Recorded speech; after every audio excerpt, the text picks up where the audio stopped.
Hi అందరికీ నమస్తే. నేను ఈరోజు డబల్ కా మీఠా తయారు చేస్తున్నాను. డబల్ కా మీఠా కోసం బ్రెడ్ని ఇలా కట్ చేసుకుందాం. సైడ్స్ తీసేయాలా? సైడ్ అని తీసేయాలి, 4 సైడ్ల నుంచి తీసేయాలి. తర్వాత మధ్యలో నుంచి ఇట్లా కట్ చేసుకోవాలి.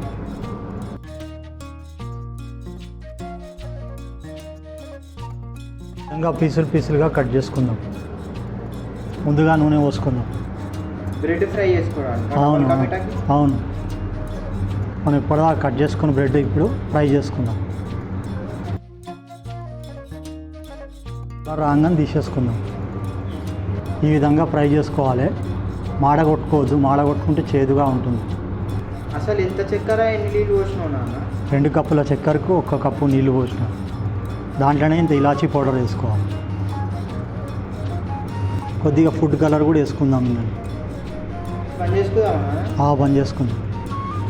ఇప్పుడు ఈ డ్రై ఫ్రూట్స్ అన్నీ ఫ్రై చేసుకుందాం. ఈ ఫ్రై అయినాయి, ఇప్పుడు తీసేసుకుందాం.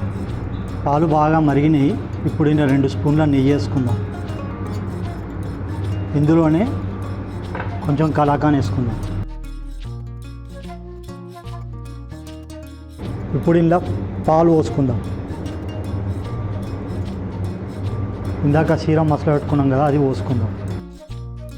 ఇప్పుడు మీద కలాకాన్ వేసుకుందాం. ఇప్పుడు ఫ్రై చేసుకున్న డ్రై ఫ్రూట్స్ వేసుకుందాం.